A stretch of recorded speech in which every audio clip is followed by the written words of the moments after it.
চায় অন্তর্বর্তী সরকারের যারা ক্ষমতাসীন তারা।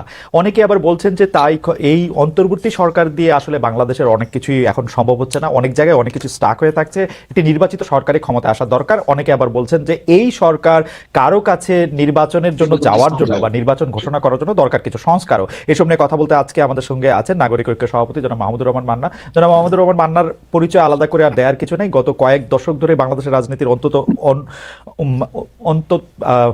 অনেক প্রধান চরিত্রের একটি জনাব মাহমুদুর রহমান মান্না, আপনাকে আমরা আমাদের অনুষ্ঠানে স্বাগত জানাই এবং আপনাকে অনেক ধন্যবাদ এবং কৃতজ্ঞতা, আপনি আমাদের অনুষ্ঠানে যুক্ত হয়েছেন। আমাদের সাথে আরও থাকছেন বিএনপির আন্তর্জাতিক বিষয়ক সহ সম্পাদক রুমিন ফারহানা, ব্যারিস্টার রুমিন ফারহানা, আপনাকে আমাদের স্বাগত জানাই এবং আপনি আমাদের সাথে থাকছেন এবং সময় দিয়েছেন সেজন্য আপনিও আমাদের কৃতজ্ঞতা জানবেন। আমি প্রথমেই জনাব মাহমুদুর রহমান মান্না আপনার কাছে যেতে চাই যে মান্না ভাই, আমি বরং আপনাকে উদ্ধৃত করে শুরু করি যে 9 ডিসেম্বর মানে আজকের যে প্রথম আলোটা, মানে আমরাও 9 ডিসেম্বরেই আছি এখন, সেখানে আমরা আপনার কে কোট করে আমরা দেখছি যে আপনি বলেন, কোট, আমাকে যদি জিজ্ঞেস করেন আমি সংস্কার দেখি না, সংস্কার মানে বুঝি বিষয় এবং বিষয় কিংবা বস্তুর গুণগত রূপান্তর কি হয়েছে। আমরা প্রশ্নটা করার ক্ষেত্রে যদি আপনাকে একটু পিছনে ফিরে নিয়ে যায়, আমরা যখন আরেকবার অন্তর্বর্তীকালীন সরকার দেখেছিলাম সেই 2007 সালের ক্ষেত্রে, সেই ক্ষেত্রেও আপনি গুণগত পরিবর্তন এবং দলের ভিতরে বাইরে রাজনীতির পরিবর্তনের কথা অনেক বলেছেন এবং সেইটাকে সংস্কার বলে সংস্কারপন্থী নাম দিয়ে সংস্কার উদ্যোগ ব্যর্থ হওয়ার পরে আপনার উপরে আসলে নানা ধরনের, মানে আমি কি বলবো যে এটা নানা ধরনের স্টিম রোলার যদি আমরা বলি বা নানা ধরনের অন্যায় বলি, অত্যাচার বলি, নির্যাতন বলি, সেগুলি আপনারা চলেছে। এখনো আপনি সংস্কার আপনি দেখতে পাচ্ছেন না, যে সংস্কার আপনি কাঙ্ক্ষা করছিলেন। এইটাকে আপনি আসলে কিভাবে দেখেন? মানে এই সংস্কারটা হচ্ছে না কেন, বা হলে আপনি আসলে কি দেখলে আপনি বুঝতে পারতেন, কি রূপান্তর দেখলে আপনি বুঝতে পারতেন যে এটা আসলে সংস্কার কিছুটা হচ্ছে বা পথে থাকছে? মানা ভাই। Thank you very much. মানে অনেকগুলো বছরই তো হলো পরে আপনার সাথে, এবং আপনার অনুষ্ঠান তো একদম নতুন দেখা হলো, আপনার দর্শক শ্রোতাদেরকে আমি শুভেচ্ছা জানাচ্ছি। বিষয়টা হলো কি, ধরেন সংস্কার তো কিছু কিছু আছে না, আপনি চাই বা না চাই ন্যাচারাল প্রসেসে হতেই থাকে। আমরা আগে এরকম করে একটা অনুষ্ঠান করার কথা চিন্তাই করতে পারতাম না, এখন তো হচ্ছে। আগে এরকম কানেক্টিভিটির কোনো বিষয় ছিল না, মানে একটা আবিষ্কার পুরা সমাজের মনন অভ্যাস সব বদলে ফেললো, সেটা একটা বিরাট সংস্কার হলো ওই আবিষ্কারের কারণে। এরকম আরো কিছু কিছু ঘটনা হয়তো হয় যেগুলো মানে গুণগত ভাবে, আমি আবার বলি, ওখানে যে শব্দটা বলেছি আমি এটা খুব মানে পছন্দ করি, ব্যবহার করি, সেটা হচ্ছে বস্তু বা বিষয়। বস্তু বলতে আপনি ম্যাটার বলতে যে কোনো জিনিস বলতে পারেন, বিষয় বলতে আমি সমাজ সহ যা আছে সেগুলো বোঝাতে চাইছি।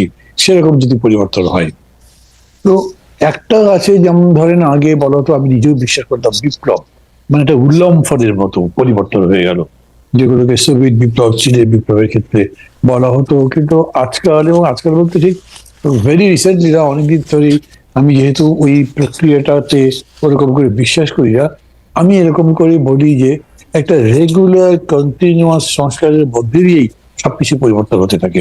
মানে আমরা সেই যে বনে ছিলাম, কাঁচা মাংস খেতাম, ফল খেয়ে থাকতাম, সেই মানুষ কোথায় আসছি।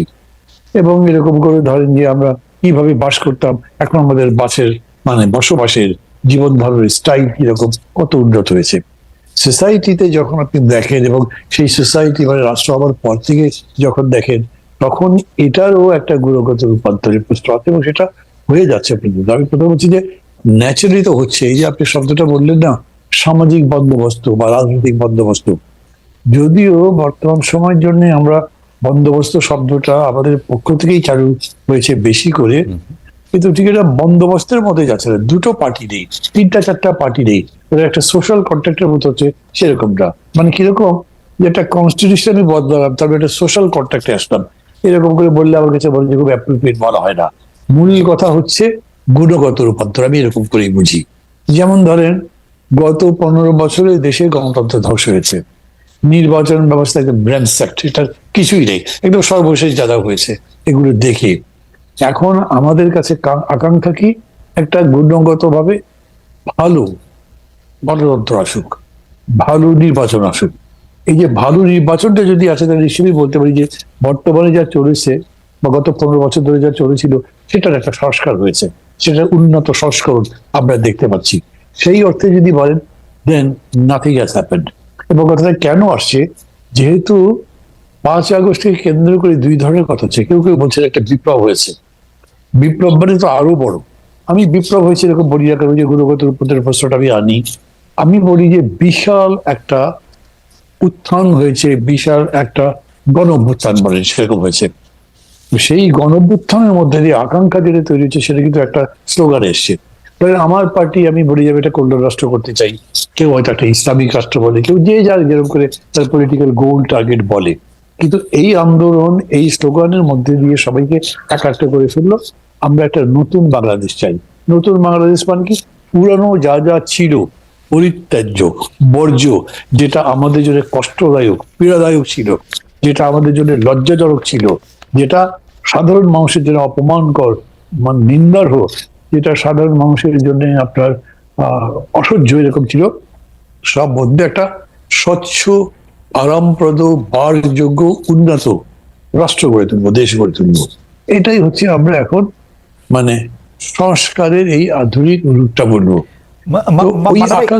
মানে একটা বিষয় কি একটু ছোট করে জানতে চাইতে পারি কিনা, সেটা হচ্ছে এরকম আপনি যেরকম একটি আদর্শ রাষ্ট্রের চাহিদার কথা বা কাঙ্ক্ষার কথা আপনি বলছেন, কিন্তু আমি তো আমার বিবেচনায় দেখতেছি যে কেউ কেউ মনে করছেন যে তারা আসলে গণতন্ত্র বা যেরকম চান বা নতুন বাংলাদেশ চান যেরকম, সেটা হচ্ছে যে আওয়ামী লীগ যে অপরাধগুলি করেছে সেটা করার স্বাধীনতাটাকে তারা গণতন্ত্র মনে করতেছেন, তারা নিজেরা করার ব্যাপার, মানে এটা আওয়ামী লীগের করতে দেবো না, আমি করবো।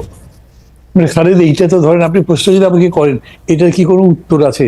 আওয়ামী লীগ যা যা করেছে সেইটা করার স্বাধীনতার নাম, মানে স্বাধীনতা, ওই স্বাধীনতা মানে কি কোনো গণতন্ত্র না নির্বাচন না সংস্কার নাকি?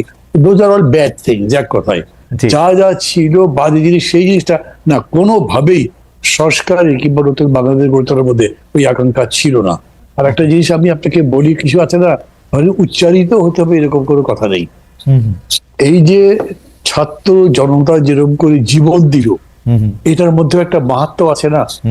শেখ হাসিনা ডেকে ডেকে বলছে চালাও গুলি, যত লোক বলে বলুক, আমার ক্ষমতা চাই। আর তারা জবাব দিচ্ছে আমরা তো মারছি, কিন্তু একটা মরে চারটা দাঁড়িয়ে যায়, এরকম তো আমরা আগে দেখি নাই। এবং খালেদ, ইনফ্যাক্ট বাংলাদেশে তাই হয়েছে। ওই যে আপনার উগান্ডার যুবকরা যেরকম বলছিল না, যে অপমানকর জীবনযাপন করতে করতে আমরা ক্লান্ত, এবার কিছু সাহস দেখাতে চাই, ওই সাহসটা বাংলাদেশে এখানে দেখিয়েছে।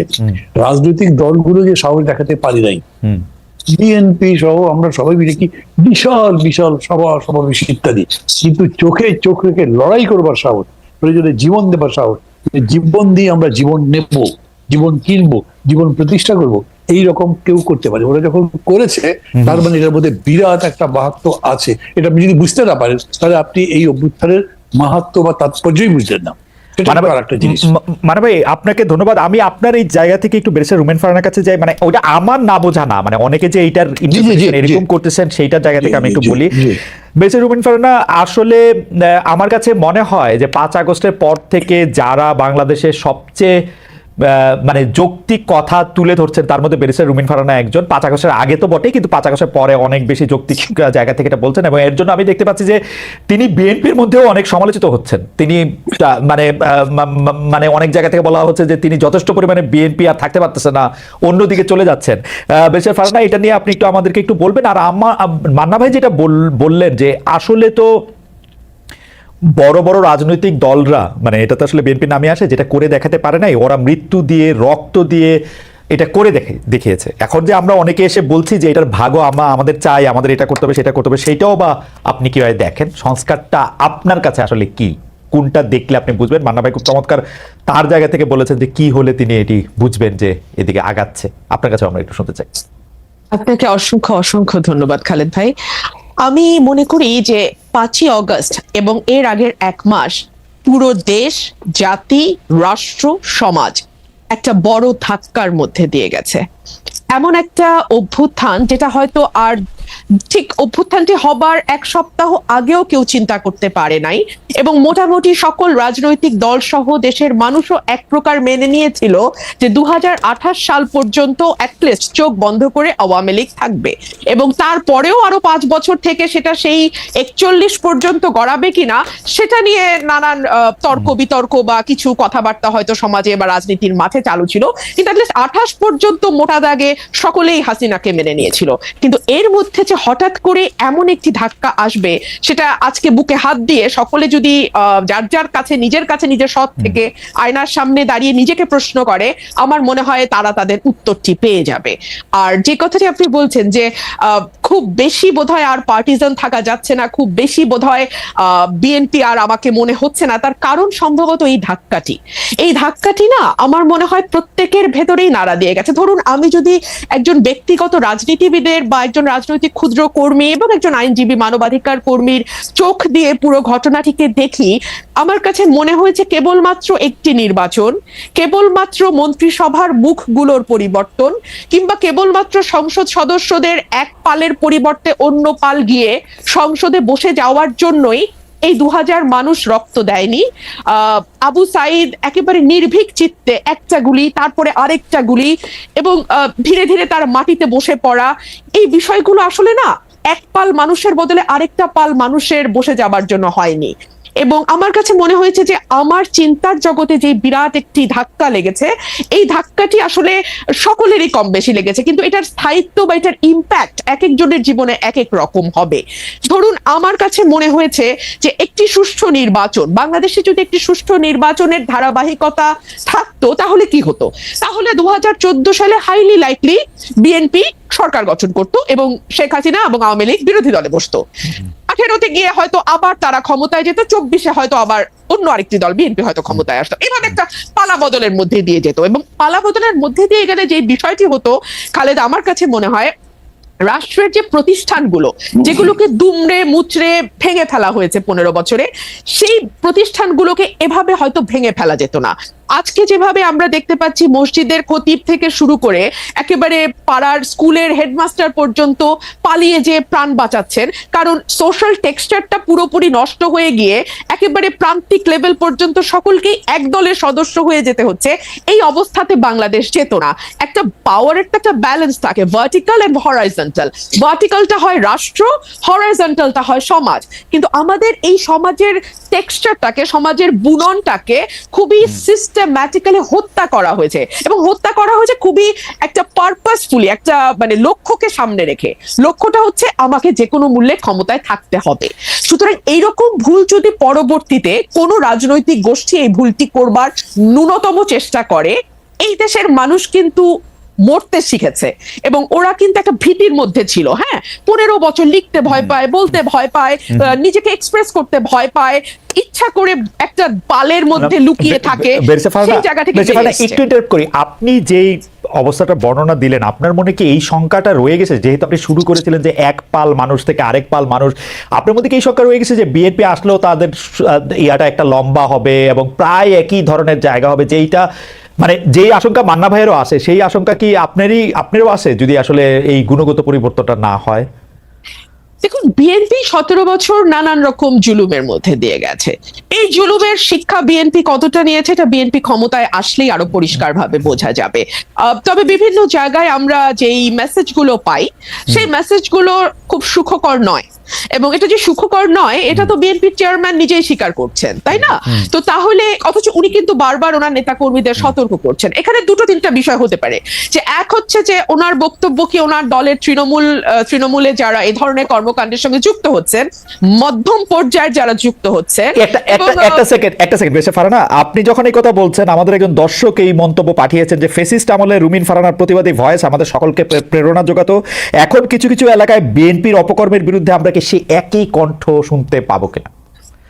ইন্টারেস্টিং, আমি ঠিক এই কথাটাই বলছিলাম, তাই না খালেদ ভাই? হ্যাঁ, তো এই ওনার এই কথাটা কি lower level, lower tier, mid tier আর হাই টায়ার খুব বেশি গুরুত্ব দিচ্ছে না? গুরুত্ব না দিলে কেন দিচ্ছে না? কারণ তারা কি মনে করছে যে কোনো ব্যবস্থা নেওয়া হবে না? কিন্তু আমরা তো বেশ কয়েকটি জায়গায় ব্যবস্থা নিতেও দেখলাম, তাই না? যদিও পরবর্তীতে আমরা দেখেছি যে অনেককেই আবার স্থগিত পদ আবার ফিরে এসছে, কিংবা বিরাট অভিষেকও হয়েছে দলে। তো এগুলো কি আসলে একটা বার্তা পৌঁছায় যে আসলে খুব বেশি কিছু হবে না, এই প্রথম একটু ব্যবস্থা হবে, পরে আবার যেই থোর বড়ি খাড়া বড়ি থোর? তো এই কথাগুলো বলবার একজন রাজনৈতিক কর্মী হিসেবে আমার বাংলাদেশে বসে একটু কিছু টোল আছে ডেফিনেটলি, তাই না? সো ফর এক্সাম্পল, সেই টোলটা কি হতে পারে? আমি নিজেও নিজের সাথে হিসাব করেছি। সেই টোলটা হতে পারে যে হয়তো আমাকে নমিনেশন দেওয়া হবে না, মন্ত্রিত্বের হয়তো প্রশ্ন থাকবে না। কিন্তু দেখুন, একটা রাষ্ট্র গঠন করতে এই ছোট ছোট জিনিসগুলোতে ছাড় দেয়া, আমার এমপি না হওয়া, কিংবা আমার মতন আর 10 জন যদি কারো সাহস, আমি জানি না 15 বছর আমি সাহস দেখি নাই, আগামী 10 বছর আমি সাহস দেখবো কিনা Khaled, I am very sorry.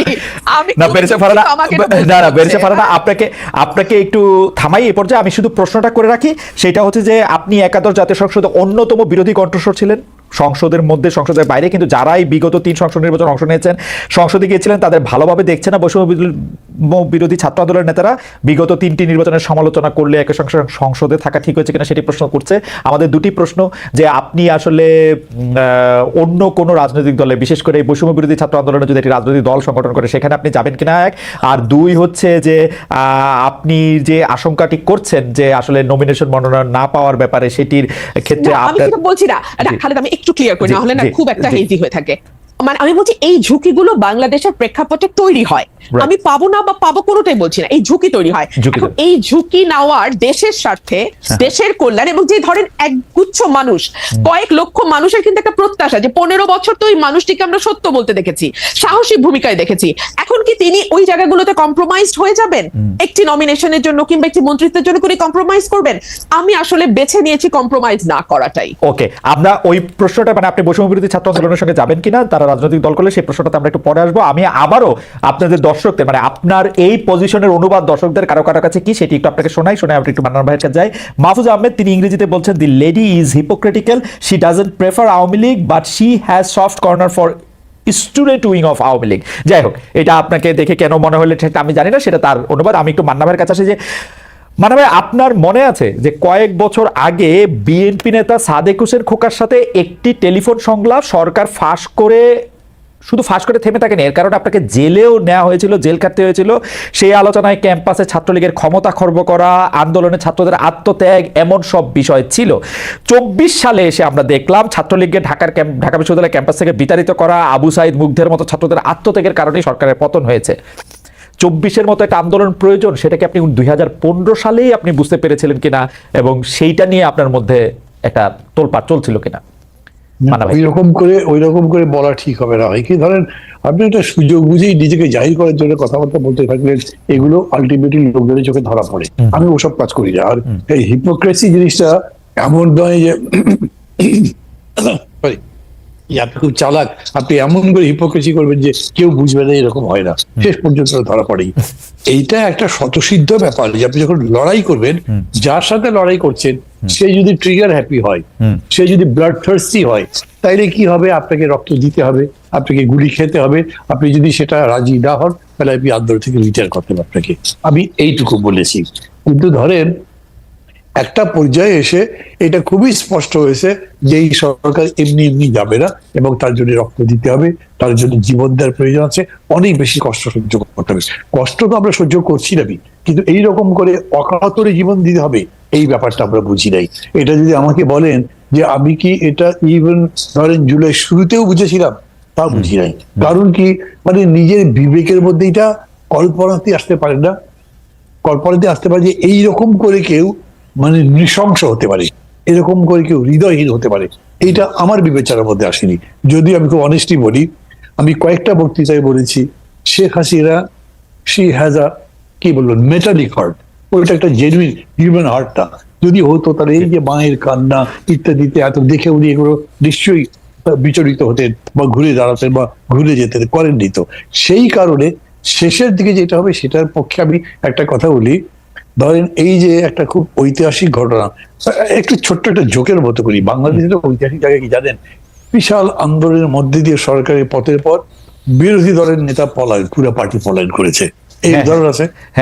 আবার সাম্প্রতিক উদাহরণটা হয়েছে এরকম যে বিশাল বিশাল গণঅভ্যুত্থানের সরকারের পতনের পরে যে মূল বিরোধী রাজনৈতিক দল তারা সাইড লাইনে আছে, তারা কিন্তু সামনে নাই, আন্দোলনের পতাকা তাদের হাতে নাই। এই যে ঘটনাটা ঘটলো, এটা কেন? এটা না বোঝার কারণে। 28 অক্টোবরের আগে যখন আমাদের লিয়াজো কমিটি বসছে, তখন কি প্রোগ্রাম করব আমরা, এই আলোচনা হয়েছে। আমি খুব স্ট্রেট বলেছি যে আমাদের নিজেদের কিন্তু এটা রেডি থাকতে হবে যে এরকম পরিস্থিতি হতে পারে। কারণ একটা ঘোষণা দিয়েছে যে তারা এগুলো করতে দেবে না, সমাবেশ করতে, কিছু করতে দেবে না। তখন মানে আমি ঠিক নাম বলে কাউকে ইমপ্লিকেট করতে চাচ্ছি না, কিন্তু তারপর বিএনপির পক্ষ থেকে বলা হয়েছে ভাই কত লোক মারা যাবে। I said you have nothing to do. কি করবেন আপনি? জীবন যদি যায় তো যাবে। আপনার যদি মনে থাকে যে তাহলে আমি আপনাকে বলি যে আপনি আমার যে ক্যাসেটের কথাটা বললেন না খোকাবের সঙ্গে, জি। ওটা নিয়ে দেখতে পারেন। উনি জিজ্ঞেস করেছেন ওই যে আমি যখন বলছি ইউনিভার্সিটি থেকে এটা করতে বেরোচ্ছে, তাহলে তো ওখানে রক্ত ঝরবে, গুলি হবে, লাশ পড়বে, তো মানুষ না লাশ না রক্ত ঝরবে, মানুষ পড়বে তো। হ্যাঁ। আমি বলেছি যে আপনার কিছু করার নেই, আপনাকে করতে হবে, আমি তো পারছি না, Right. তারা যদি পারে আবার তার বিরুদ্ধে দাঁড়াতে হবে। ঠিক এই কথা আমি বলছি যে আলটিমেটলি এইটা বোঝা গেছে, আপনাকে চ্যালেঞ্জটা নিতে হবে, আপনাকে পাঞ্জা লড়তে হবে, বলতে হবে আইদার ইউ অর বি, এখানে আর মাঝামাঝি করার জায়গা নেই। মানে ভাই, আপনার জন্য প্রশ্ন হচ্ছে যে আমার প্রশ্নটা আমি একটু পরে করি, আপনি যদি চট করে। আপনার জন্য প্রশ্ন হচ্ছে যে আপনি জানেন যে হাইকোর্টের একটা অর্ডারে বলা হয়েছে যে জয় বাংলা বলার এখন আর কোনো বাধ্যবাধকতা নেই, যেটা সরকার বাধ্য করেছিল যে জয় বাংলাই হচ্ছে একটা স্লোগান। হাইকোর্টের অর্ডারটা আমি যেরকম বুঝেছি যে এটার বাধ্যবাধকতা নেই, যার ইচ্ছা সে দিবে, যার ইচ্ছা সে দিবে না, ব্যাপারটা এরকমই মনে হচ্ছে। আপনি এটাকে কিভাবে দেখেন যে এটা নিয়ে আসলে লোকজন আপনাকে প্রশ্ন করছেন? মানে প্রথম কথা হচ্ছে ধরেন না কেউ আমাকে প্রশ্ন করে এটা দেশে ওই জয় বাংলা না না না, আমাদের এখানে যখন তারা মানে জি। যুক্ত হচ্ছে তারা আচ্ছা। প্রশ্ন করছে। হ্যাঁ, তো আমি বলছি যে ধরেন এইসব কথার বা এগুলো অর্ডারের বা রায়ের যে লিগাল ইমপ্লিকেশন, এটার মধ্যে আমি বলতে চাই না, বিকজ আমি ওটা বুঝি কম। কিন্তু আমি অলওয়েজ এই ধরনের অর্ডার পলিটিক্যাল মিনিংটা বুঝতে চাই। পলিটিক্যাল মিনিং যদি বলেন তাহলে কোনো সময়ের জন্যই কোনো স্লোগান আমার জন্য বাধ্যবাধকতা হতে পারে না। ওকে, এখন ধরেন জাতি রাজি হলো, তারপরেও কোর্ট আইন সবাই মেনে নিল, কিন্তু আমার কাছে সেই স্লোগানটা পছন্দ নাও হতে পারে, আপনি তো আমার জোর করে চাপিয়ে দিতে পারেন না। ডেমোক্রেসি এরকম নয়, it is just the rule of majority, তার ওপিনিয়ন যাতে বলে তার ভিত্তিতে হয়। It is also right for the minority to express, যে তারা যাতে তাদের কথা বলতে পারে, তারা বলবে যে আমি ঠিক মনে করছি না।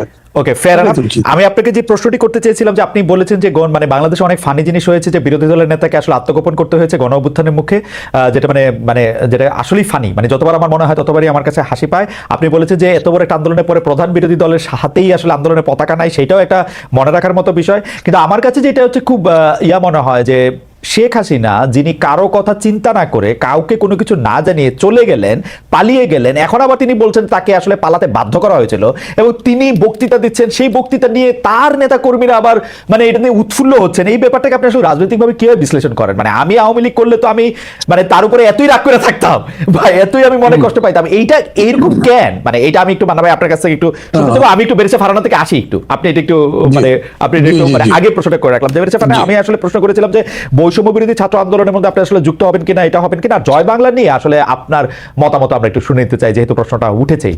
আপনি একটু বলবেন যে হাইকোর্ট বলেছে যে এটার না, আমি আসলে কোনো দলে যাওয়ার কথা কল্পনাও করছি না, এটা আমার কোনো চিন্তার মধ্যেও নাই।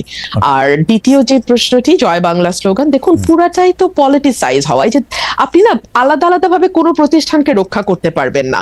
আপনি যখন সকল কিছুকে একত্র করবেন একটি বিশেষ লক্ষ্যে, তখন আপনি পিসমিল বেসিস আছে জুডিশিয়ারিটা ঠিক রাখি, কিংবা আচ্ছা থাক আমি প্রশাসনটাকে ঠিক রাখি, ইট ইজ ইম্পসিবল খালেদ ভাই।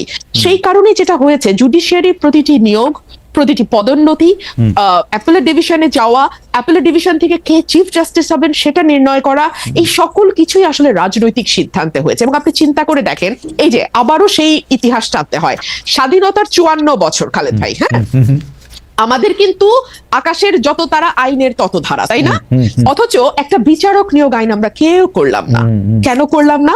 কারণ আমরা না আসলে আমাদের খাস বল্টু পিল্টু লালটুকে বিচারক হিসেবে দেখতে চাই। এবং আমি চাই যে যখন আমি ক্ষমতায় আসব তখন আমার যা যা মামলা যেভাবে হলে আমার সুবিধা হয়, রায়গুলো শেষে ভাবে হবে। হ্যাঁ, হাসিনা একেবারে নগ্ন ভাবে করেছে বলে না আমাদের কাছে একেবারে চোখে মনে হয় যেন খুব বেশি আমাদের চোখে লেগেছে। কিন্তু বেরেছে ফারানা, আপনি যতবার এই কথা বলেছেন ততবারই আপনাকে এই কথা শুনতে হয়েছে না যে বিএনপি কি তার আগের আমলে করে নাই? আপনি যাদের লালটু পল্টু ঝন্টু মন্টুর কথা বলেছেন, যতবার বলেছেন ততবার তো আপনাকে একই প্রশ্ন বলতে হয়েছে যে বিএনপি কি এটা করে নাই কিনা। নিশ্চয়ই শুনতে হয়েছে, এবং সে কারণে কিন্তু আমি এই পরের লাইনটা যুক্ত করলাম যে হাসিনা যত নগ্ন ভাবে করেছে, কারণ সে সময় পেয়েছে বেশি, তাকে ক্ষমতায় থাকতে হয়েছে ভোট ছাড়া, তাকে তার কাছে পাওয়ার হারানো মানে জীবন হারানোর মতো। সুতরাং তার কাছে যেটা মানে তাকে যেভাবে সকল কিছু ভীষণভাবে ব্যবহার করতে হয়েছে, অন্য গভর্নমেন্টকে ততটা সুযোগও তারা পায় নাই এবং ততটা তাদের ব্যবহারও করতে হয়। সেই জায়গাটাতেই কিছুটা ডিফারেন্স আছে, মাত্রাগত পার্থক্য, let's put it in this way, মাত্রাগত পার্থক্য। হ্যাঁ, সে কারণে আমরা দেখছি যে বাংলাদেশে জাতীয় স্লোগান কি হবে এটাও হাইকোর্ট নির্ধারণ করে। একটা পলিটিক্যাল কোয়েশ্চেন, বাংলাদেশের নির্বাচন কিভাবে হবে, for God sake it's a political question Khaled ভাই, তাই না? মানে আপনি যেই দলই করেন, যেই মতই করেন, কিংবা আপনি যাই হন না কেন, আপনি যদি সুস্থ মানুষ হন, আপনি যা বুঝবেন যে এটা পলিটিক্যাল কোয়েশ্চেন। কিন্তু এইটাও আমরা না হাইকোর্ট বা অ্যাপেলেট ডিভিশন থেকে এটা করায় নিব। আবার ধরেন আমাদের সংবিধানকে আমরা মোটা দাগে একটা পারিবারিক বইয়ের মতো করে ফেলবো। আমরা যা যা চাই তার সবই সংবিধানে থাকবে, এবং এমন সব অদ্ভুত প্রপোজিশন আমরা সংবিধানে দেব যে আমরা সামনে ভবিষ্যতে যত সংসদ আসবে সেই সবগুলো সংসদকে আমরা বেঁধে ফেলার চেষ্টা করব। মানে তারা কি কি আইন করতে পারবে, কি কি পারবে না, সংবিধানের কোন কোন অংশ তারা 2/3 কেন 3/4 মেজরিটি দিয়েও চেঞ্জ করতে পারবে না, এরকম অংশ আমরা সংবিধানে বলে আবার সেটা লিখে দেবো যেটা অপরিবর্তনীয়, which itself is unconstitutional, okay, which itself is unconstitutional. So এগুলোর মধ্যে দিয়ে তো বাংলাদেশ গেছে। সে কারণে আমি মনে করি খালেদ ভাই যে আমরা না একটা ঝাঁকি খেয়েছে বাংলাদেশ, মানুষ, দেশ, রাষ্ট্র, সরকার ঝাঁকি খেয়েছে।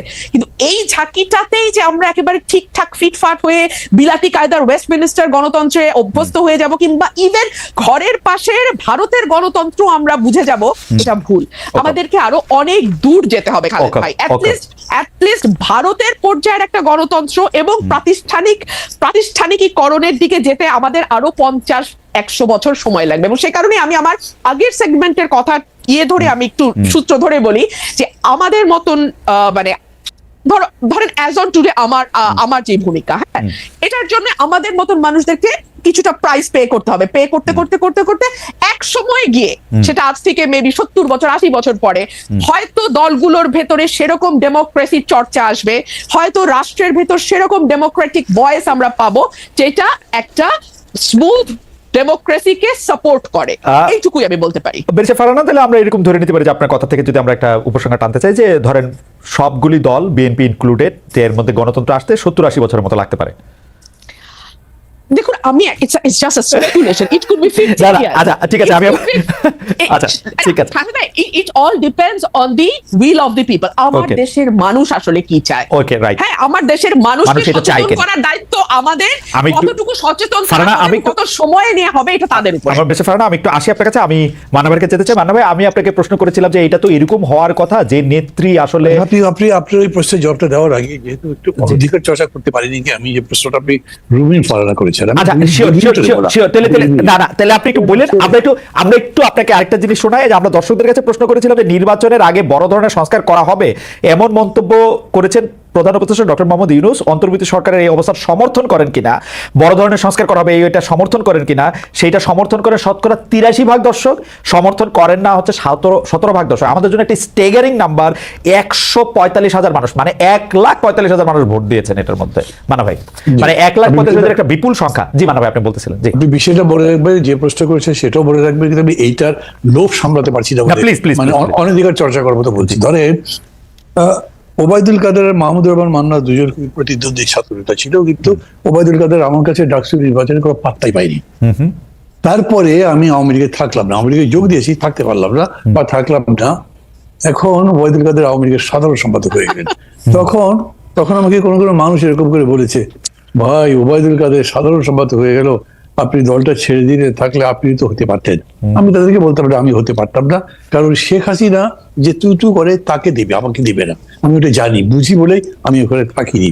এখন end of the day Khaled, আমি বলি যে আমি মনে করি I am right, Obaidul Quader রং। এখন কি অবস্থা দেখলে তো তাই বোঝাই যায়, খুব স্পষ্ট বলা যায়।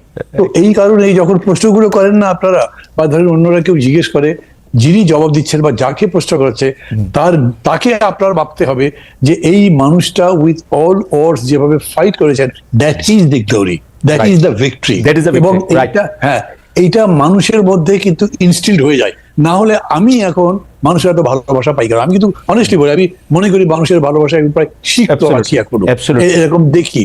তো সেই কারণে আমি মনে করি যে আমি আমার কথা বলতে পারি মান্না ভাই, আমি যতদিন ধরে এই মানে বিশ্ববিদ্যালয়ে ভর্তি হওয়ার পর থেকে আমি আপনাকে চিনি, আমি আমার কথা বলতে পারি যে আমার সম্মান আপনার জন্য, আমার সম্মান মানে এইটার সাথে আমি জনাব ওবায়দুল কাদেরের তুলনাই করতে চাই না। মানে এটা এক পংক্তিতেই জীবনে বসবে না। সেটা আমি আগেও আপনাকে বলেছি, ওবায়দুল কাদের সাহেব যখন সাধারণ সম্পাদক ছিলেন, মন্ত্রী ছিলেন, বিরাট বড় কিছু ছিলেন, তখনও বলেছি সামনাসামনি, মানে এটার কোনো একটা তুলনাই হতে পারে না, মানে এটা তুলনীয়ই না। আপনি যদি একবার মনে একটু পড়ে গেল উদাহরণটা, জি। মনে পড়ে গেল উদাহরণটা, সেই জন্য এটা বললাম। জি। এই জন্য আমি মনে করি যে এটা রুল ভাড়াকে জিজ্ঞেস করার দরকারই নাই, সে যেটা করছে করতে থাকবে, জি। টাইম উইল পে হার, এটা আমি মনে করি। যাই হোক, আমি আপনার প্রশ্ন আসি, একটা জিনিস বলি, মানুষ খুব জটিল জিনিস। আমি এটা অনেক চিন্তা করেছি, যারা লোকের সাথে কথাবার্তা বলতাম, মানুষ জটিল কেন? কারণ সবচেয়ে জটিল ম্যাটার হচ্ছে ব্রেন, এবং বলে যে একটা ম্যাটার যত জটিল হবে, যত কমপ্লেক্স হবে, তার মানে সেটা তত ডেভেলপ। যে কোনো ডেভেলপ জিনিস কিন্তু জটিল, খুব ইজি বোঝা যায় না, বুঝে গেলে ইজি। তো মানুষের এত জটিলতার মধ্যে, ধরেন আপনাকে আমি যদি করে প্রশ্ন করি, আদম হাওয়া খুব আরামে ছিলেন, বেহেশতে ছিলেন, কে কামড়ালো, কোন পোকা কামড়ালো তোমাকে যে ওই গন্ধম ফলটা খেতে হবে? তার জন্য বেহেশত থেকে ফেলে দিল পৃথিবীর মধ্যে, করলো তো।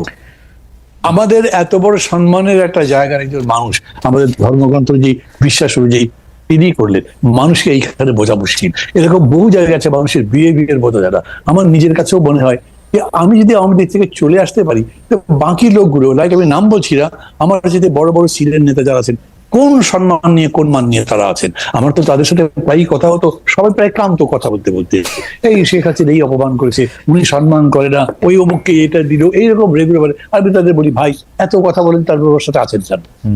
এখনো রুমেন এখানে আছে, তারপরে মনে করি সে বাইন্ড করে কিছু নেই। বিএনপির অনেক এরকম বলে বিভিন্ন ব্যাপারে, তারপরে দল করেন কেন এটা? তো কি করবো আমি? সেই ভাই আপনাকে আপনাকে আমি দল ছাড়তে বলছি না, আমি কোনো দল ভাঙার কাজ করি না, কিন্তু আপনার যদি মনেই হয় যে আপনার এই দলে অসম্মানিত হচ্ছেন, আপনি থাকেন কেন ওখানে? আপনি চলে আসেন। কিন্তু মানুষ এটা করে না, এই জায়গাটা আপনি কোনোদিন কিছু দিয়ে ব্যাখ্যা করতে পারবেন না। আর রাজনৈতিক ভাবে তো নয়, হ্যাঁ রাজনৈতিক ভাবে একটাই ব্যাখ্যা দিতে পারেন, তা হচ্ছে তারপরেও যারা থাকে তারা আরো বড় কিছু পাওয়ার আশা করে, তারা মনে করে, আচ্ছা কথার কথা ধরেন, না মানে ভাই এই জায়গার মধ্যে আপনি যদি একটু জনগণের অবস্থা ব্যাখ্যা করতেন। নেতাদের কথা তো আমরা বুঝলাম, তারা হয় কোনো একটা হালুয়া রুটি অন্য কোনো কিছুর জন্য তারা এটার মধ্যে এটা থাকলো, তারপরে হচ্ছে যে আওয়ামী লীগে থাকলে অনেক, জনগণের কি প্রবলেম? না আলাদা করতে পারবেন না, তো আলাদা করতে পারবেন না। এই জন্য যেগুলো অভিজ্ঞতা আমার আছে খুব, আমি যখন প্রথম আমার এলাকাতে ইলেকশন করতে গেছি, তখন তো টেলিভিশনে আমার নাম বলে, আমার এলাকায় এরকম কোনো নেতাই ছিল না যাদের নাম টেলিভিশনে বলে, যাদের নাম রেডিওতে বলে। লোকজন শোনে আর আমাকে দেখে আর বলে, আপনি এত বড় নেতা, আপনার পার্টি কই? আমার পার্টির নাম কি? ডাব বই, এই নাম তো শুনি যাই। তো ঠিক দেখেন, মানুষ আমাকে প্রশ্ন করেছে, আপনাকে যদি আমরা ভোট দিই, আপনি যদি জেতেন, আপনি তো সরকার করতে পারবেন না, তাহলে আপনি আবার কাজ করবেন কেমনে? তারপরে মানুষের মধ্যে পার্লামেন্টারি ডেমোক্রেসির ওই ফর্মেটে তার কাছে আছে যে মানুষ একজন জিতলেই হবে না, তার মেজরিটি পার্টি মেম্বার জিততে হবে, তবে সে সরকার করতে পারবে, না হলে ইন্ডিভিজুয়াল একটাকে চয়েস করার লাভ কি হবে? মানুষ এটা ভাবে। এই জন্য ডেফিনেটলি আপনার পার্লামেন্ট, বুর্জুয়া পার্লামেন্টারি ডেমোক্রেসিতে it is a rule of the party. ওই পার্টি না করতে বলে তো হবে না। আমি মাহমুদ মান্নাজি আজকে বাংলাদেশের মানুষ রায় দেয়, উনি হচ্ছে বাংলাদেশের সবচেয়ে ভালো মানুষ, সবচেয়ে জ্ঞানী মানুষ, সবচেয়ে বুদ্ধিমান, বিচক্ষণ ইত্যাদি ইত্যাদি, কিন্তু আর কোনো পার্টি নেই, আমার কি দাম আছে? আমি তো ডক্টর হিসেবে তো চান্স পাবো, ডক্টর ইউনুস এত বড় নোবেল টোবেল পেয়ে আন্তর্জাতিক ব্যক্তি হওয়ার পরে একটা চান্স পেয়ে উপদেষ্টা হয়েছে, বাকি ওরকম কত লোক আছে, কেউ হতে পারেনি। তো কাজে ইন্ডিভিজুয়াল দিয়ে ওরকম পারবেন না আপনি, ওইখানে দল লাগবেই। এবং ওই কারণেই দল যদি বড় হয়, তাহলে দলের নেত্রী যিনি, তিনি একটা অখাদ্য হলেও মানুষ কি করবে ওটাই মুখে দিয়ে রাখবে, তার কাছে বিকল্প নাই, তো সেরকম করেই রাখবে। এটাকে মানুষের দোষ দিয়ে লাভ নাই। আপনি যদি মানুষের কাছে না দলটা থাক, কিন্তু মানুষের মধ্যে এই আকাঙ্ক্ষা আসা উচিত ছিল না, যিনি 3টা নির্বাচন ম্যানিপুলেশন করেছেন, যিনি হচ্ছে বাংলাদেশের সকল প্রতিষ্ঠানগুলিকে ধ্বংস করেছেন, মানে সেটা নির্বাচন কমিশন হোক, পুলিশ হোক, আমলা হোক, বিচার বিভাগ হোক, ইউ নেম ইট, উনি করছেন। মানুষের মধ্যে থেকে এইটা আসা উচিত না, ঠিক আছে আমরা আওয়ামী লীগ করবো, কিন্তু উনাকে বাদ দিয়ে এইটা করবো কি জানেন? আমি বিশ্বাস করি, ধরেন আমি বিশ্বাস করি, প্রমাণ দিতে পারবো না, যদি দেশের সামনে নির্বাচন হয় 1 বছর পরে, আমি এটা প্রস্তাব করছি না, আমাকে কেউ ভুল বুঝলে আমি তাদের কাছে ক্ষমা চাইছি, সেই নির্বাচনে আওয়ামী লীগও আছে, ধরেন নির্বাচন করতে পারছে, কেউ কোনো মারপিট করছে না, বাধা দিচ্ছে না, সভা ভাঙছে না, ওই ভোটে আওয়ামী লীগ হারাহারি। আমি মনে করি তাই। তারপর ধরেন এই একটা উদাহরণ আছে, যেরকম ফ্রান্সে বাঁকো তো 4 নম্বর পার্টি ছিল, সে জিতলো কিভাবে? আমাদের দেশে এরকম হতে পারে। আমি প্রায় বলি বক্তৃতায়, আমার খুব প্রিয় একটা সেন্টেন্স বলেন, অতিকায় হস্তি বিলুপ্ত হইয়াছে, ঠিকই আছে। ওই বড় আছেন এই অহংকার করলে কিন্তু কোনো লাভ হবে না। আর সিংহ বনের রাজা হাতি নয়, যদিও হাতি প্রাণী হিসেবে বড়। এই জন্য মানুষের চয়েসের উপরে আপনার ভরসা থাকতে হবে, মানুষের চয়েসটাই শেষ কথা। তবে এখন মানুষের যদি সেই এডুকেশনটা না থাকে, তাহলে তার বিলম্ব হবে। ওই যে রুমিন বলছে না, যেটা হয়তো 20-25 বছর লাগবে, আমি বছর মানে সংখ্যা দিয়ে বলবো না, কিন্তু মানুষের সময় লাগবে। কিন্তু আমার কাছে খুবই বিশ্বাস করবো, আমি মনে করি আপনি খেয়াল করেছেন, এখন পর্যন্ত BNP is the biggest party, BNP হলো সবচেয়ে জনপ্রিয় দল, কিন্তু এই বিএনপি 5 আগস্টের ক্ষমতা পরিবর্তন একদম অব্যবহিত পরেই যখন পার্টি অফিসের সামনে বিশাল সমাবেশ করে বললো 3 মাসের মধ্যে নির্বাচন দেন, তখন সমস্ত মানুষ বিরোধিতা করেছে, বলেছে রক্তের দাগি শুয়ে কিভাবে নির্বাচন চান? কিন্তু মানা ভাই, আপনি যদি এখন কান পাতেন আপনি কিন্তু শুনবেন যে সব মানুষ এখন নির্বাচন চাচ্ছে, কারণ ডক্টর ইউনূস সরকার মানে অনেক জায়গা থেকেই আসলে সিদ্ধান্ত নিতে পারতেছেন। আপনি যদি অর্থনৈতিক সূচকগুলি দেখেন, বলতেছে যে আমরা আপনি কোনো কার্ভের মধ্যে তো আপনি কোনো মানে পরিবর্তন দেখবেন না, এবং এটা তো ওইটা আপনার লাস্ট প্রশ্ন ছিল, তার জবাবটা আমি দেবো। আমি যতখানি পারি কথাটি বলবো, তার আগে এই কথাটা বলিনি। আজকে যদি মানুষের কাছে অল্টারনেটিভ থাকতো না, তাহলে কিন্তু এটা হতো। ধরেন কোনো কারণে মানুষ এখন মনে করছে না বিএনপি তো আওয়ামী লীগের মতোই করছে, তারপরে ভোটের মাঠে গিয়ে এসে দেখলো যে বিএনপি আছে বিগেস্ট, কাছাকাছি আছে, ধরেন কথা জামাত, কিন্তু কাছাকাছি বাড়ি কি বিএনপি যদি 80 হয় তাহলে জামাত হলো 10 না, জামাতের এত শক্তি নাই মনে হয় মানা ভাই, আমার মনে হয়। কথার কথা বললাম, জি 80 আর 10 বলছি তো, এইটাতেও মানুষ আর জামাতের কাছে যাবে, বিএনপির কাছে যাবে যদি সে বিএনপির ব্যাপারে ক্রিটিক, কারণ আর কিছু নাই না। কিন্তু এইখানে কিন্তু মানে ভাই আপনার কাছে মনে হয় না যে এই যে বিকল্প নাই করতে করতে শেখ হাসিনার দল শেখ হাসিনাকে রাইখা দিল 15 বছর 20 বছর, পারলে 2041 সুমিন বলছে 2041 পর্যন্ত রাখতো, কারণ তারা এরকমই ভাবতো নিজেদেরকে। বিকল্প তো আসলে তৈরি হয় না, মানে বিকল্প যতক্ষণ পর্যন্ত বিকল্পের মতো দেখতে লাগে ততক্ষণ পর্যন্ত কেউ এটাকে নেয় না, এটা তো অবভিয়াস হইতে হয়। এটা হবে মানে এখন যদি ওরকম করে বলেন তাহলে আমি আমার নিজের কথা বলতে, আমি তো বিকল্প করবার জন্যই আজকে 13-14 বছর ধরে চেষ্টা করছি, আমি বিকল্প হতে পারিনি, কিন্তু মানুষের কাছে আমি অ্যাজ অ্যান ইন্ডিভিজুয়াল একটা অল্টারনেটিভ আমি মনে করি। আমার দল হয়নি, ওকে, আমিও দল যদি হতো তো হয়ে যেত। আমরা একটা প্রশ্ন মানা ভাই আপনার কাছে কিছু শোনার বাকি, কিন্তু আমরা একটা প্রশ্ন আসলে ব্যারিস্টার রুমিন ফারহানাকে করতে চাই, যেটা আবার আপনার কাছে আমরা আপনি লাস্ট প্রশ্ন যেটা করেছেন তার জবাবটা আমি বলি, তারপরে জি বলেন প্লিজ বলেন। প্রশ্নটা কি করেছেন আবার বলেন? বলেছিলেন যে গভর্নমেন্ট পাচ্ছে না পুরোটা, কি একটা প্রশ্ন? রাইট, হ্যাঁ গভর্নমেন্ট তো আসলে কোনো জায়গা থেকেই আমরা মানে যেটাকে কাজ করা বলে, মানে আমি তো বলতে চাই যে গভর্নমেন্টের এই মুহূর্তে ইলেকশন দেওয়া উচিত। এই মুহূর্তে বিএনপি কে আপনি যেটা বলেছেন যে আপনি ওই যে পার্সেন্টেজ দেখিয়ে বললেন না, পার্সেন্টেজ থেকে এই যে নির্বাচনের আগে যে সংস্কার করা হবে, ডক্টর ইউনূস এই মন্তব্য করছেন, অন্তর্বর্তী সরকারের মানে অবস্থান সমর্থন করেন কিনা এইটা আমরা প্রশ্ন করেছিলাম দর্শকদের। এক দিনের মধ্যে সেই দর্শকরা 1,45,000 ভোট দিয়েছেন, শতকরা 83% মনে করেন যে সংস্কার করতে পারা উচিত। শুনেছি। আমি আপনাকে বলি, এটা আমি এবারে ব্যক্তিগতভাবে উপদেষ্টাকে বলেছিলাম, আর কাউকে ওপেনলি বলবো তা মনে করিনি, কিন্তু আপনার প্রসঙ্গ আসতে পারে আমি বলে ফেলছি সেটা। আমি তাকে বললাম যে ভাই আপনাদের আসলে কিন্তু আমি পছন্দ করি না, কিন্তু এই কথা আমি আবার কাউকে বলিও না। মানে আমি এটা বলি যদি, তাহলে এটা আওয়ামী লীগের কাছে চলে যায়, এই জন্য বলছি না। এইখানে একটা সমস্যা হয়েছে। আমি ওই যে বললাম, আপনি একটা প্রথম উদ্ধৃতি দিয়ে বললেন না যে আমি বলেছি যে না এটা ইয়া হয় না, এর আগে আরেকদিন আরেকটা ইয়েতে বলেছিলেন, আপনি জিজ্ঞেস করেছেন যে কত পার্সেন্ট কাজ করেছে, আমি ম্যাক্সিমাম বলে 40% হবে, এর বেশি করতে পারিনি। এখন হলো ধরেন ইলেকশন করবার জন্য যে মিনিমাম দরকার, একটা জনবান্ধব পুলিশ, বদ্ধত ডেমোক্রেসি, ভোট হোক আর চাই মতো পুলিশ, সেটা বিউরোক্রেসি, সেটা ইলেকশন কমিশন, কিচ্ছু নাই। কিন্তু যে 194 যাই ভোট দিয়েছে, এরা সবাই এই বিষয়গুলো খতিয়ে দেখে। কিন্তু আমি আপনাকে একটা কথা বলি, আমি একটা ছোট মুখে বড় কথা বলি, এটা এই সরকার 4 মাসে পারে নাই, এটা 14 মাসেও পারবে না। এই পুলিশ এমনই থাকবে, নির্বাচন কমিশন এমনই থাকবে, এটা আমার নিজেরও এখন মনে হয়, আবার এখনো মনে হয়। সেই জন্যই আমি যে মানুষ জোটের মধ্যে ফাইট করেছি, ম্যাক্সিমাম টাইম দিতে হবে ইন্টারিম গভর্নমেন্টকে, যাতে তার সংস্কার করে আছে। সেই আমি এখন বলছি 1.5 বছর 2 বছরের মধ্যে কমপ্লিট করে ভোট দেওয়া উচিত, না হলে বেশি দিন থেকে গভর্নমেন্ট আনপপুলার হয়ে যাবে, তখন একটা বিতিকিচির কাণ্ড হয়ে যাবে, করাই উচিত। অলরেডি সেটা হয়েছে। মান্না ভাই ধন্যবাদ আপনাকে।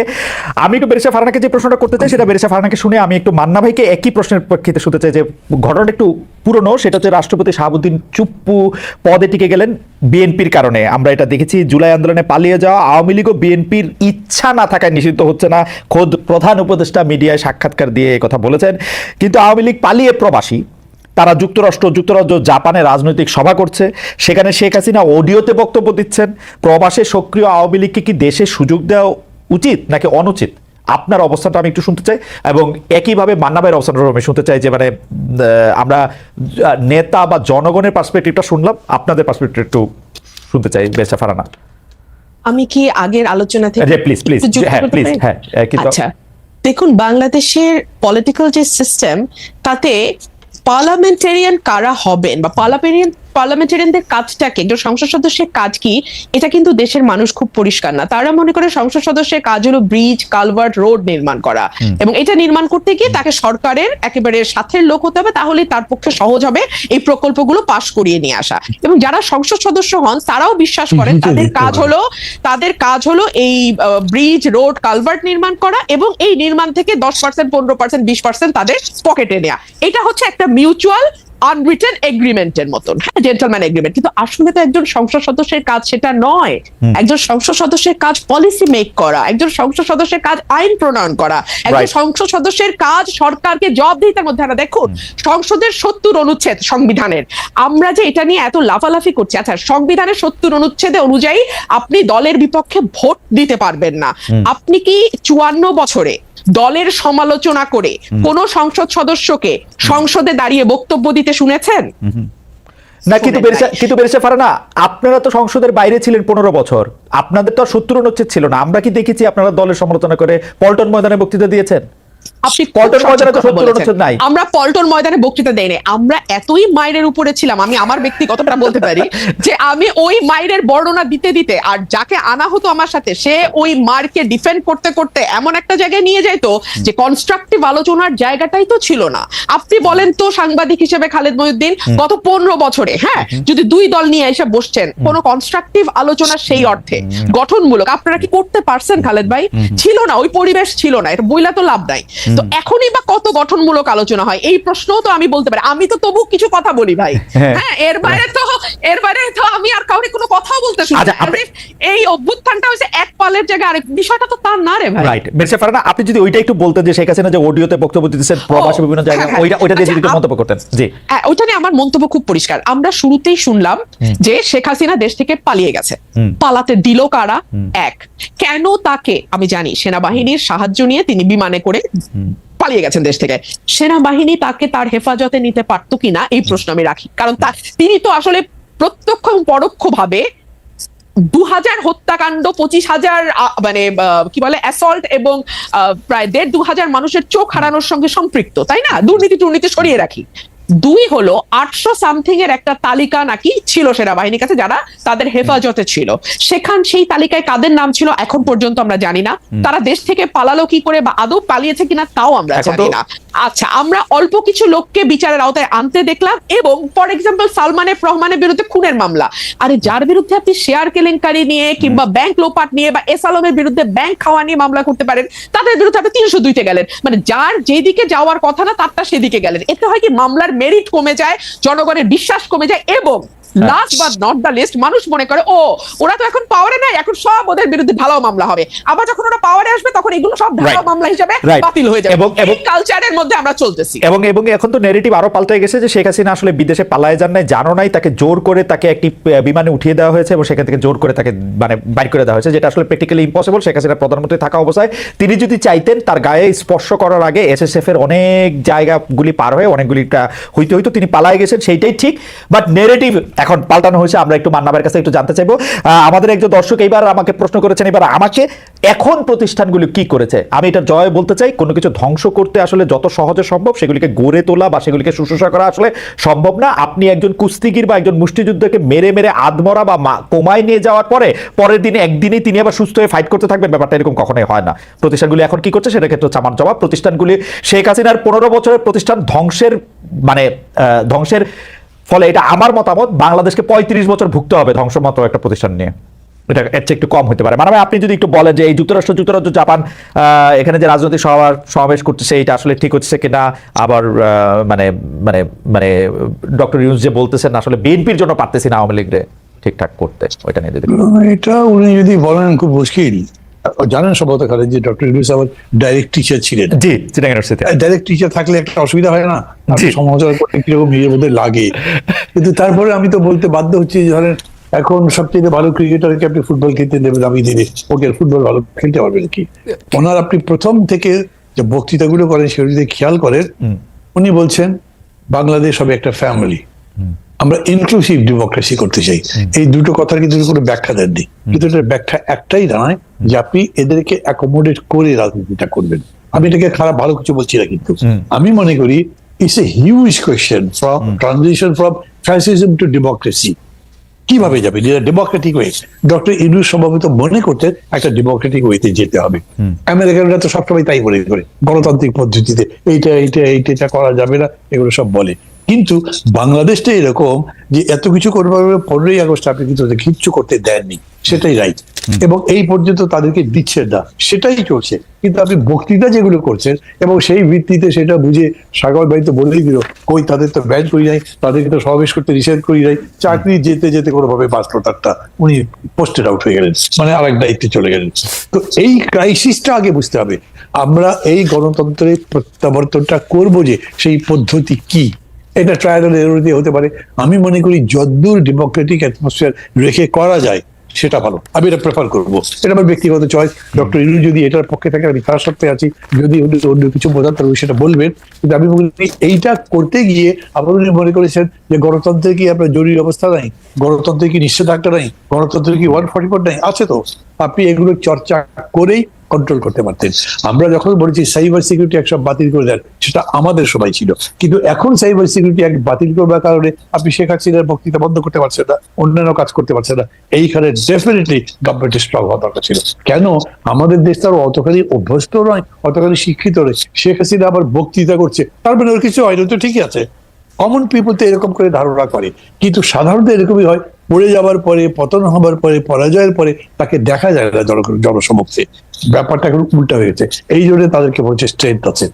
যদি এরকম হয় যে সুশাসন দিয়ে ডক্টর ইউনূস গণতন্ত্র প্রতিষ্ঠা করতে পারতেন, তাহলে শেখ হাসিনা আর আওয়ামী লীগ দিয়ে ফিরে আসতে পারতেন কিনা সমস্যা। কেন যে এই 15 বছরে যে দুঃশাসন, লুটপাট যা বলেছে, তার পক্ষে কোনো ন্যারেটিভটা তারা তৈরি করতে পারতো না। তারা মানুষের কাছে কি নিয়ে আসবে, আমাকে ভোট দাও, আমি জনগণের পক্ষে আছি, তোমরা আমাকে সমর্থন করো। কেন এই 15 বছরে আমি এই কাজ করেছি, ওরা ভুল বলছে, এটা তারা বলতে পারবে না।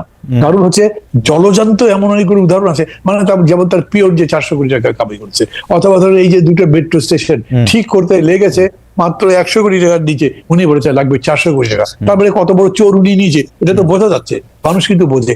এর ফলে আমি মনে করি এটাও একটা ট্রায়াল এন্ড এরর মেথডে যেতে পারে, কিন্তু তার সাথে সাথে একটা সুশাসন আর একটা হচ্ছে দক্ষ শাসন, যেটা নিয়ন্ত্রণও করতে পারে, যেটা এনার্কি কিংবা ভায়োলেন্স কে কন্ট্রোল করবার মতো ক্ষমতা রাখে। নট ওই যে ছাত্রদের পার্টিদের সেরকম বলে না, কত তাড়াতাড়ি পুলিশটা অর্গানাইজ করতে পারেন, কত তাড়াতাড়ি সবগুলো এজেন্সিকে অ্যাক্টিভ করতে পারেন, কিন্তু গভর্নমেন্ট তো সেগুলো ফেল করছে। ফলে হয়েছে কি, এখন প্রশ্নটা বড় করে তৈরি হয়েছে, তো ওরাই কি আবার ফিরে আসবে? অনেকে ভাবছে এগুলো, এই ভাবনাটাও আপনি একদম মানে মৃত্যু ঘটাতে পারতেন যদি আপনি বাজার দরটা ঠিক করতে পারতেন, আপনি ট্রাফিক কন্ট্রোল করতে পারতেন, জ্যাম কমাতে পারতেন। এবং আবার বলি, এখন তো আসলে পুলিশের ঘুষটুস তো চলছে ভেতরে ভেতরে, শুরু হয়ে গেছে, খালি পুলিশের মধ্যে না, সিভিল অ্যাডমিনিস্ট্রেশন শুরু হয়েছে। এমনি মানা ভাই, এরকমও তো মানে তো আসলে শোনা কথায় এই সরকারে যারা আছেন যে উপদেষ্টারাও কি ঘুষ খাচ্ছেন এখন? কথা তো শুনি বাজারে শুনি।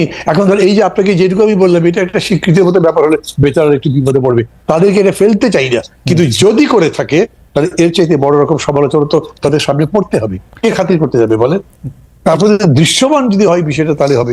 তাছাড়াও যখন উনি এই ছাত্রদেরকে উপদেষ্টা নিয়োগ করলেন, তখন কিন্তু অনেকেই প্রশ্ন করেছে এই বিষয়টা, মানে ছাত্রদেরকে আন্দোলনে জিতেছে বলে ক্ষমতাই আনতে হবে, এটা তো একটা কথা না। দ্বিতীয় কথা, যদি আপনি আনলেনও তারপর তাদেরকে গাইড করবার প্রশ্ন ছিল, আপনি তাদের হাতেই কন্ট্রোল দিয়ে দিলেন, তারাই সব চালাতে যদি লাগে, তাদের তো লার্নিং এর পিরিয়ডটাই ঠিক মতো শেখা হলো না, তাহলে কি করবে?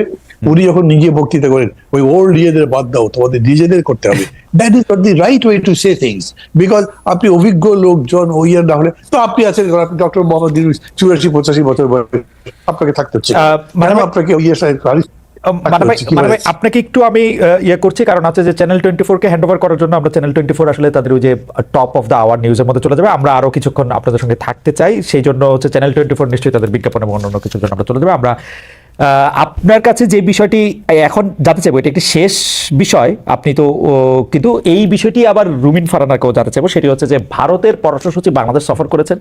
দুটি বিষয় তিনি অনেক কথা বলেছেন বলে মিডিয়াতে এসছে, দুটি বিষয় হলো আমাকে সবচেয়ে বেশি মানে আমাকে নাড়া দিয়েছে। একটি হচ্ছে তারা বলেছে যে আগের সরকারের সাথে তাদের যে সম্পর্ক ছিল, এই সরকারের সাথেও তারা সেই সম্পর্কই রাখতে চান। এই প্রসঙ্গে তারা মনে করিয়ে দিয়েছেন যে ডক্টর ইউনূসকে যেই বিদেশি সরকাররা সবচেয়ে আগে সমর্থন জানিয়েছেন, অভিনন্দন জানিয়েছেন, তার মধ্যে মোদী সরকার একজন।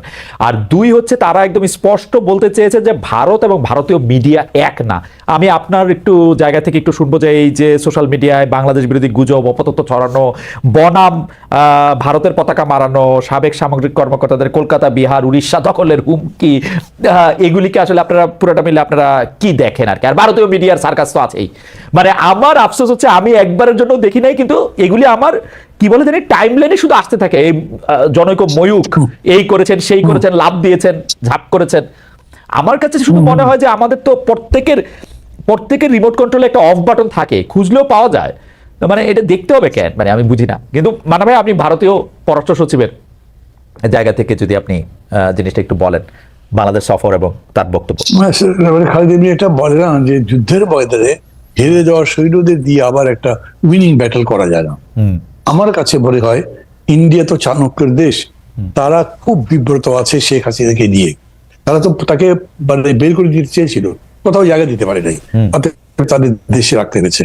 যদি শেখ হাসিনা বলতেন যে আমি যা দিয়েছি ওরা কোনদিন ভুলবে না, ভারত আসলে ভুলতে পারে না যে এর জন্যই আমরা এত কিছু পেয়েছি, সেইটা ভেবে তাকে ফেরত দিতে পারছে না। কিন্তু আমি মনে করি না যে তারা মনে করে যে শেখ হাসিনাকে দিয়ে আবার একটা উইনিং ব্যাটল করা যাবে, জিতে তারপর তাকে ক্ষমতায় বসানো যাবে, আগের সেই হারানো সাম্রাজ্য ভারত ফিরে পাবে, আমার এটা মনে হয় না। মানে যদি করেও দ্যাট ইজ শিয়ার স্টুপিডিটি। তারা একদম বুঝে করছেন কি করেনি তা আমি জানি না, কিন্তু এটা ঠিক যে আমরা এইবার এই ঘটনার পরে আগরতলা সহ যা যা হলো তার জন্য আমরা ভারতের কাছে আগের মতো জি হুজুর তো করিনি, বরঞ্চ আমরা আইবল টু আইবল কথা বলেছি, আমরা আমাদের কথা বলেছি। এবং এটা বুঝে গেছে এই 4 মাসের মধ্যে ইন্ডিয়ান সরকার যে এই গভর্নমেন্ট আগের মতো কখনোই। কিন্তু মানে ভাই আমি তো দেখি যে ভারত সরকার শেখ হাসিনাকে বন্দি করে রেখেছে, তাকে মিডিয়ার সঙ্গে কথা বলতে দিতেছে না। এবং আমি দেখি যে যখনই বাংলাদেশে কোনো কম্পিটেন্ট কোর্ট রায় দিবে, ভারত সরকার ফেরত দিবে শেখ হাসিনাকে এবং জেল খাটবে। এবং আমি তো শেখ হাসিনার প্রতি ভারত সরকারের প্রেম দেখি না তো আর। মানে এটা কি দেখা যায় অ্যাবসলিউটলি প্রিজনার সে, উনি এখানে। এটা তো আওয়ামী লীগের প্রোপাগান্ডা যে উনি এখানে খুব ভালো আছে, ভালো নাই উনি এখানে, ওনাকে বন্দি করে রাখা আছে। আমি আপনার কথাই সত্যি মনে করি, কিন্তু এই যে হাতে যদি একটা মোবাইল থাকে সেটা দিয়ে একটা ভিডিও মেসেজ পাঠানো, এটা কোনো বিষয় না। এটা সবাই ভিডিও মেসেজও পাঠাতে পারতেছে না তো, কোথায় ভিডিও মেসেজ পাঠাইছে? এইগুলি অডিও মেসেজ, ভিডিওটা লাগায় রাখে। সরি অডিও বলতে ভুলেছে আমার, অডিও ওটা তো করতেই পারেন। আর ওইটা দিয়ে লন্ডনে প্রেস কনফারেন্স অ্যাড করছেন, বক্তৃতা করছেন। These are rotten things. এগুলো দিয়ে ইন্ডিয়ান গভর্নমেন্ট আবার শেখ হাসিনাকে বসাতে চায়, এইটা প্রকাশিত হয় কিনা এটা আবার সন্দেহ আছে। তাছাড়া ওই যে তারা বলেছে যে বর্তমান অন্তর্বর্তী সরকারের সাথে তারা আগের সরকারের মধ্যে সুসম্পর্ক স্থাপন করতে চায়, এইটা করা ছাড়া তাদের কাছে পথ কি আছে? আমরা সবসময় ভুল করেছি। আমি আগেও বলতাম যে আমাদের সরকার বলতে চাই যে ইন্ডিয়ার কাছে আমাদের অনেক দায় আছে, আমাদের কাছে ওদের দায় কম না। এক চিকেন নেক তাদের পুরো ঘাড়ি ভেঙে দিতে পারে, সেটা তারা বোঝে। এবং সেইটাতে আমরা যদি পুরো এন্টাই চলে যাই তাহলে তাদের জন্য খুব সুবিধা না। সো কার্ড আমাদের কাছেও আছে। আমি কিন্তু শেখ হাসিনাকে নিয়ে, আমি জানি না ব্যারিস্টার ফারহানা কি বলবেন, আমি কিন্তু শেখ হাসিনাকে নিয়ে ইন্ডিয়ানদের অনেক বড় স্বপ্ন পরিকল্পনা আছে এটা আমার মনে হয় না। মানে ইন্ডিয়ান সরকারের, মানে ময়ূক বিশ্বাসের দিয়া ইন্ডিয়ান সরকার জানি না আমি। এটা যদি ধরেন এরকম হতো যে তাজউদ্দিনের ফ্যামিলিকে তারা আনতে চেষ্টা করছে, that could be a real conspiracy. কারণ ওইটার মধ্যে কিন্তু এটাতে কিন্তু পাবলিক রেসপন্স করার সম্ভব ছিল। এবং খেয়াল করে দেখেন যে তাজউদ্দিন সাহেবের ছেলেমেয়েরা যেরকম করে বক্তৃতা করছে, এটা তো হার্ট ক্যাচিং টাইপের বক্তৃতা একটা। এবং যেরকম করে বলছে ওই জায়গা থেকে কিছু হয়েছে, আমি খোঁজ করবার চেষ্টা করেছি, যদিও ওরকম করে আমি ইনক্লুড করি না, সেটা খারাপ দেখা যায়, কিন্তু আমি দেখেছি এরকম নয় এখন পর্যন্ত। ইন্ডিয়াদের কোনো পরিকল্পনা থাকলে আপনার বক্তব্যের পরে মনে হয় এটা নাই হয়ে গেল মান্না ভাই, কারণ ষড়যন্ত্র আপনি এটা সামনে নিয়ে আসছেন, এটা তার মনে হয় না থাকবে। আপনি একটু বেরিয়ে ফারহানার কাছে জানতে চাই, বেরিয়ে ফারহানা এইটা মানে আপনার কাছে কি মনে হয় যে মানে ভারতে উনি আছেন, ভারত সরকারের সমর্থন নিয়ে উনি যে কোনো সময় টুপ করে এসে খুব করে ক্ষমতা নিয়ে নেবেন, আপনার এরকম মানে মানে এই বয়ানটা আপনার কাছে কিরকম লাগে? মানে এটা খুবই অস্বাভাবিক, এটা হবার কোনো সুযোগ নেই। ভারতও এটা খুব ভালোই বোঝে। কিন্তু ভারতের যে বিষয়টার সমস্যা হচ্ছে সেটা হচ্ছে যে শেখ হাসিনা একটা কথা কিন্তু বলে ফেলেছিলেন, ভারতকে আমি যা দিয়েছি সেটা তারা আজীবন মনে রাখবে। এবং সত্যি আমরা এমন কিছু নেই যেটা ভারত চেয়েছে এবং পায়নি, কিংবা এমন কিছু যেটা ভারতের জন্য কল্যাণকর কিন্তু হয়তো মুখ ফুটে ভারত চাইতে পারেনি, সেটাও শেখ হাসিনা দিয়েছে। শেখ হাসিনাকে যদি ভারত এই মুহূর্তে রিটার্ন ব্যাক করে বাংলাদেশে, কিংবা আশ্রয় না দিত, সেই 5ই অগস্টের কথা আমি বলছি, তাহলে কিন্তু ভবিষ্যতে আর কেউ শেখ হাসিনার মতন এভাবে কর্মচারীর মতো আচরণ হয়তো আর কোনো সরকার প্রধান করবে না ভবিষ্যতে। আচ্ছা, তো সেই সব মাথায় এখানে খালি দুইটা প্রশ্ন। একটা প্রশ্ন হচ্ছে, ভারত সরকারকে শেখ হাসিনা নিজের মুখে বলেছেন যা দিয়েছি তারা কখনো ভুলতে পারবেন না। ইউনিয়ন সরকার এই দেওয়ার মধ্যে কোনগুলি বন্ধ করছেন সেটা আমার একটু বললেন। আর একটা জিনিস হচ্ছে যে মানে এই যে আপনি বলেছেন যে কর্মচারীর মতো আচরণ, কিন্তু এইটাও আসলে আর ভবিষ্যতে যে হবে না, এটা বন্ধ করার জন্য কি করা উচিত সেটা একটু যদি একটু বলেন দুই কথায়। আচ্ছা, আমি ইউনূস সরকারের ভিতরের কেউ না, আমি জানি না ইউনূস সরকার কি করেছে, তবে অ্যাপারেন্টলি একজন নাগরিক এবং একজন পর্যবেক্ষক হিসেবে আমি যেটা দেখি যে আগে আমরা ভারতের চোখে চোখ রেখে 15 বছর সরকারকে কখনো কথা বলতে দেখিনি। আমরা দেখেছি বর্ডারে মানুষ মারা গেছে, আমাদের খাদ্যমন্ত্রী কিংবা আমাদের কৃষিমন্ত্রী বা কিংবা আমাদের আওয়ামী লীগের কোনো মন্ত্রী বলছে এটা আমাদের দোষ, কারণ আমাদের লোকেরা গরু চোরাচালানের সঙ্গে যুক্ত, সো এই জন্য তারা গুলি খেয়ে মরে, এটা ঠিকই আছে, এটা ভারতের কোনো সমস্যা না। আমরা দেখেছি তিস্তা নদীর পানি ভারত বলছে যে এটা মমতার আপত্তির কারণে দিতে পারছে না, যদিও ভারতের কনস্টিটিউশন ধরে আমি আপনার সত্যিই দেখিয়েছিলাম যে কেন্দ্রীয় সরকার চাইলে আরেকটা মানে দেশের সঙ্গে যে কোনো চুক্তি যে কোনো ট্রিটি তারা করতে পারে, রাজ্যের অনুমোদন লাগে না। কিন্তু আমরা দেখেছি আমাদের সরকার আবার গলা বাড়িয়ে বলছে আসলে সত্যিই তো ভারতে কি করবে, মমতাই তো দিচ্ছে না, পশ্চিমবঙ্গের জন্য ভারত পারছে না, উল্টো আমরা দেখছি ফেনী নদীর পানি তারা দিয়ে এসছে। মানে এগুলো কিছু এক্সাম্পল দিলাম। এই জায়গাগুলোতে আমার মনে হচ্ছে অ্যাটলিস্ট সরকার চোখে চোখ রেখে কথা বলছে। এবং দেখুন, প্রণয় ভার্মাকে ডেকে আনা, তলব করা, মানে সাদা বাংলায় তলব করা, এটা কিন্তু আমরা এত বছর এভাবে তলব করার কালচার দেখি নাই। এটাতে যে খুব মহাভারত উল্টে যাবে কিংবা বিরাট কোনো বিপ্লব হয়ে গেল, নো, কিন্তু আমার তো একটা সত্তা আছে, স্বাধীন সত্তা, সেই সত্তাটা এবং বাংলাদেশের নাগরিক হিসেবে, একটা সার্বভৌম দেশের নাগরিক হিসেবে তো আমার কিছু চাওয়া, কিছু সম্মান আছে, তাই না? সেই জায়গাটাতে আমি উজ্জীবিত হই, সেই জায়গাটাতে আমি একটা স্পিরিট খুঁজে পাই, এইটুকুই।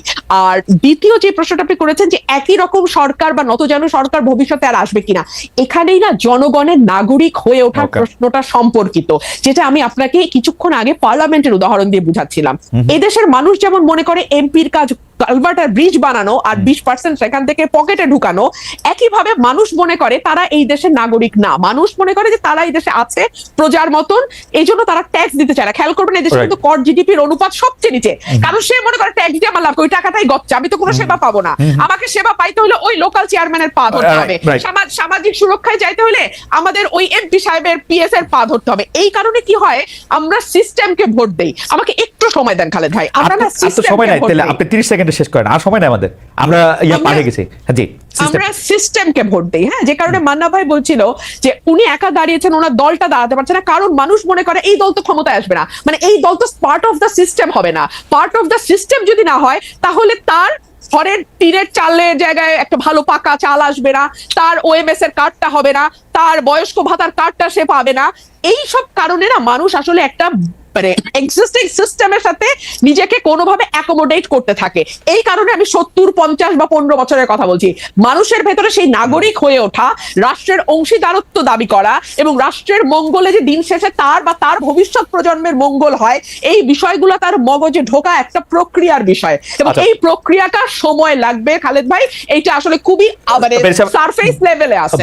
বেরসা ফারহানা, আপনাকে ধন্যবাদ। আমি জাস্ট আর 30 সেকেন্ড নিব মানা ভাই।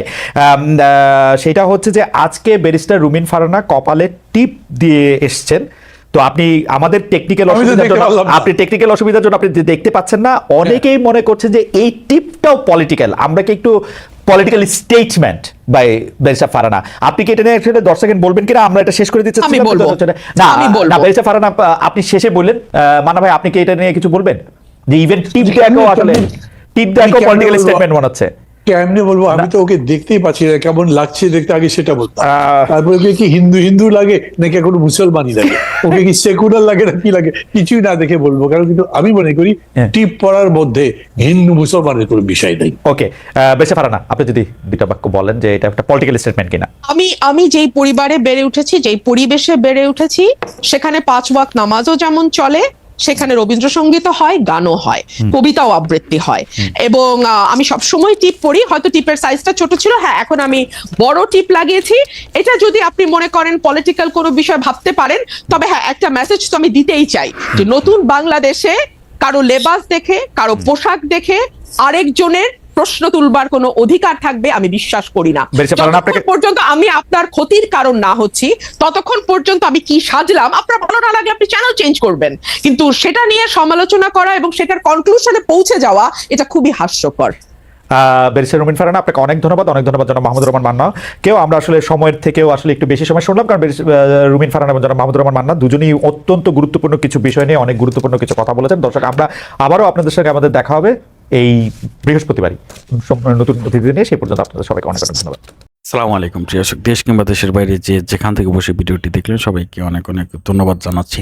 প্রিয় দর্শক, ঠিকানায় খালেদ মহিউদ্দিন টকশোতে কথা বললেন ব্যারিস্টার রুমিন ফারহানা বিএনপি নেত্রী, এবং উপস্থিত ছিলেন আরও একজন নেতা। প্রিয় দর্শক, আপনারা আজকের এই বিশেষ টকশোটি দেখলেন। বিশেষ টকশোটি দেখার জন্য অনেকেই অপেক্ষায় ছিলেন। আমরা ঠিকানায় খালেদ মহিউদ্দিন আজকের এই টকশোটি যারা দেখলাম তাদের যে মন্তব্য, সেই মন্তব্যগুলো অনেক সুন্দর সুন্দর মন্তব্য ছিল, এবং ব্যারিস্টার রুমিন ফারহানার একটি বক্তব্য কিছুদিন আগে ভাইরাল হয়েছিল। আপনারা জানেন যে ছাত্রলীগকে নিষিদ্ধ করার বিপক্ষে তিনি চলে গিয়েছিলেন এবং সমালোচনার মুখে তিনি পড়েছিলেন। আজকে তিনি খুবই সুন্দর সুন্দর কথা বলেছেন, এবং ব্যারিস্টার রুমিন ফারহানা আপনারা জানেন যে অনেকটা সাহসী একজন নারী এবং অনেকটাই তিনি আপোষহীন নেত্রী নামে পরিচিত। প্রিয় দর্শক, আজকের এই বিশেষ টকশোটি আপনাদের কাছে কেমন লেগেছে অবশ্যই কমেন্টে জানাবেন। সবাই ভালো থাকবেন, সুস্থ থাকবেন। ভিডিওটি শেষ করছি। আসসালামু আলাইকুম।